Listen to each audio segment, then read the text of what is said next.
जय श्री कृष्ण मित्रों आज आपको हम बताने जा रहे हैं इस वर्ष 2022 में होलिका दहन का सर्वश्रेष्ठ मुहूर्त क्या रहेगा। इस दिन किस प्रकार से आपको होलिका दहन करना चाहिए, इस दिन कौन से विशेष उपाय आपको करना चाहिए जिससे कि जीवन में आपको अपार सफलता मिले। तो मित्रों पूरे वीडियो को आप ध्यानपूर्वक अवश्य देखें। तो मित्रों आप सभी का बहुत बहुत स्वागत है आपके अपने ही चैनल एस्ट्रो गुरुजी में।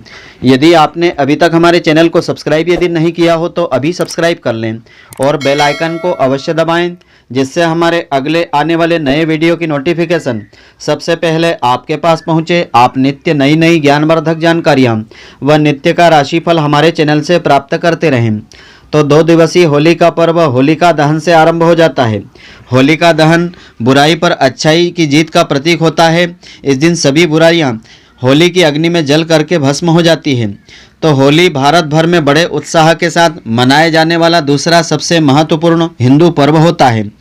यूपी, बिहार, मध्य प्रदेश राज्यों की यदि हम बात करें तो यहाँ पर भी 2 दिवसीय उत्सव छोटी होली या होलिका दहन से आरंभ होता है। उसके बाद रंग वाली होली खेली जाती है। होली के त्यौहार पर यूपी, बिहार में काफ़ी धूम रहती है। लोग एक दूसरे के गले मिल करके सारे गिले शिकवे भूल जाते हैं। जम करके होली का जश्न मनाया जाता है। इस साल होलिका दहन दिनांक 17 मार्च 2022 को किया जाएगा। रंग वाली होली 18 मार्च को मनाई जाएगी। तो आइए आगे हम जानते हैं होलिका दहन आपको किस प्रकार से करना चाहिए, होलिका दहन का क्या महत्व होता है, इस दिन क्या विशेष उपाय आपको करना चाहिए। हिंदू धर्म के अनुसार होलिका दहन को बुराई पर अच्छाई की जीत का प्रतीक माना जाता है। होलिका दहन 2 दिवसीय पर्व का पहला पर्व होता है। इस साल यह पर्व 17 मार्च 2022 को रहेगा। इस दिन लोग शुभ अलाव जलाते हैं जिसके बारे में कहा जाता है कि यह सभी बुराइयों का नाश करता है। इस बार होली का सर्वश्रेष्ठ शुभ मुहूर्त इस प्रकार से रहेगा। 1 घंटा 10 मिनट का समय रहेगा जो 17 मार्च को 9:20 से आरंभ होगा और रात्रि 10:31 तक रहेगा। इस समय अवधि में आपको होलिका दहन करना चाहिए। तो होलिका दहन की पूजा विधि इस प्रकार से रहेगी। इस विधि के अनुसार आपको होलिका दहन की पूजा करना चाहिए। होलिका दहन की पूजा के लिए सर्वप्रथम आपको स्नान करना बेहद जरूरी होता है। स्नान के बाद होली की पूजा वाले स्थान पर उत्तर या पूर्व की ओर मुख करके आपको बैठना चाहिए। इसके बाद पूजा के लिए गाय के गोबर से होलिका और प्रहलाद की मूर्ति बनाना चाहिए। होलिका पूजन में रोली, धूप, फूल, गुड़, हल्दी, बताशे, गुलाल, नारियल जैसी चीज़ें आपको अर्पित करना चाहिए और उम्बी, गोबर से बने बड़कुले, नारियल भी इसमें अर्पित करके विधि पूर्वक पूजन आपको करना चाहिए। मिठाइयाँ और फल भी अर्पित करें। भगवान नरसिंह का भी विधि विधान से इस दिन पूजन करें।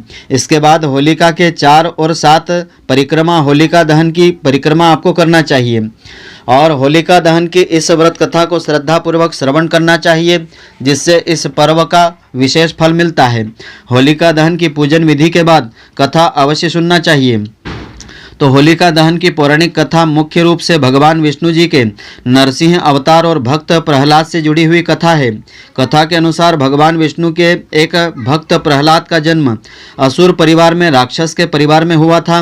हिरण्यकश्यप को भगवान के प्रति प्रहलाद की भक्ति बिल्कुल पसंद नहीं थी। वहीं प्रहलाद किसी दूसरी चीज की चिंता किए बिना भक्ति में लीन रहता था।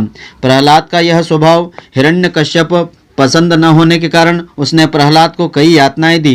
कई बार प्रहलाद को मारने की कोशिश की परंतु भगवान विष्णु जी के प्रभाव के कारण वह हमेशा असफलता का ही उसे सामना करना पड़ा।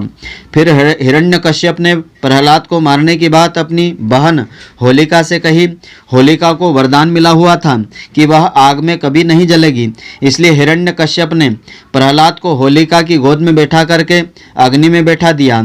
तो उसकी गोदी में बैठाने के बाद होलिका भी उसमें होलिका की अग्नि में जल करके भस्म हो गई और प्रहलाद को कुछ नहीं हुआ। तो यह सब भगवान की भक्ति के कारण हुआ था। यह जो कथा है जो भी पढ़ता है अथवा सुनता है उसे अनंत गुना फलों की प्राप्ति होती है, समस्त पापों का नाश होता है।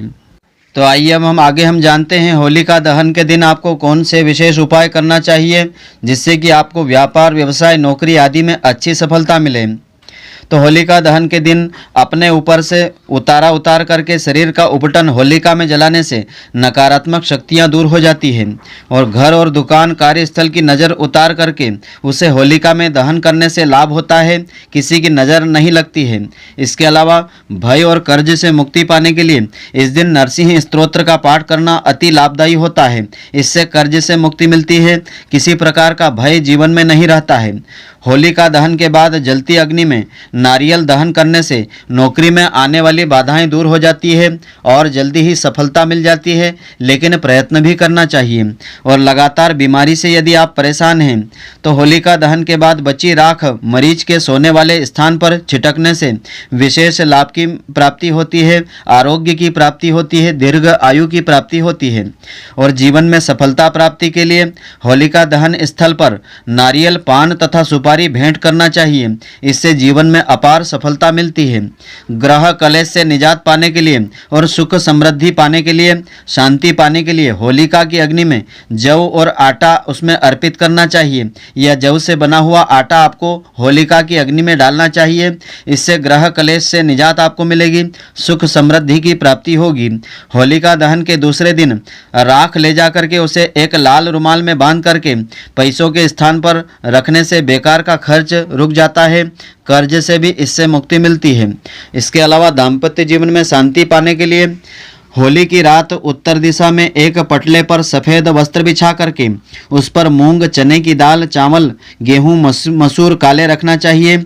उड़द एवं तिल के ढेर पर नवग्रह का यंत्र आपको विराजित करना चाहिए।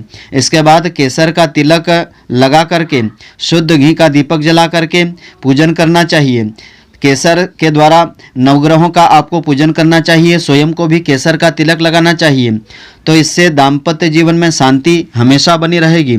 और शीघ्र विवाह के लिए होली के दिन सुबह एक पान के पत्ते पर साबुत सुपारी, एक हल्दी की गठान शिवलिंग पर अर्पित करना चाहिए और बिना पलटे ही घर आ जाना चाहिए। तो यह प्रयोग अगले दिन भी आप कर सकते हैं। इससे शीघ्र विवाह के योग बनेंगे। और बुरी नज़र के प्रभाव से बचने के लिए गाय के गोबर में जौ, अरसी, कुशा मिला करके छोटा उपला बना करके इसे घर के मुख्य दरवाजे पर लटका देना चाहिए। इससे आपके घर को बुरी नज़र कभी नहीं लगेगी। होलिका दहन की रात तगर, काकजंघा, केसर इन तीनों को मिला करके क्लीम कामदेवाय नमः फट स्वाहा इस मंत्र से अभिमंत्रित करके होलिका के दिन अबीर या गुलाल में मिला करके किसी के सिर पर डालने से वह वशीभूत हो जाता है, यानी वशीकरण पक्का हो जाता है।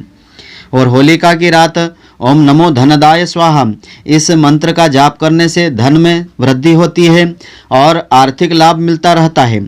और 21 गोमती चक्र लेकर के होलिका दहन की रात शिवलिंग पर अर्पित करने से व्यापार व्यवसाय में अपार सफलता मिलती है।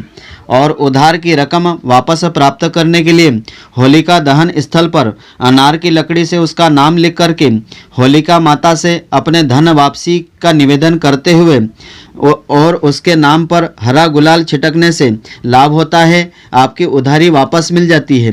होलिका की रात में 12 बजे किसी पीपल के वृक्ष के नीचे शुद्ध घी का दिया जलाने और 7 परिक्रमा करने से सारी बाधाएं दूर हो जाती है।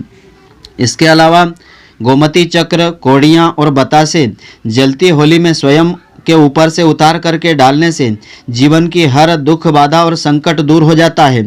तो यह उपाय आप श्रद्धा पूर्वक करेंगे तो आपको आशातीत सफलता अवश्य मिलेगी। तो मित्रों, आशा करता हूँ कि आपको हमारी यह ज्ञानवर्धक जानकारी पसंद आई होगी। यदि आपको पसंद आई हो तो आप हमारे वीडियो को लाइक व शेयर अवश्य करें। धन्यवाद। जय श्री कृष्ण मित्रों, फिर मिलेंगे।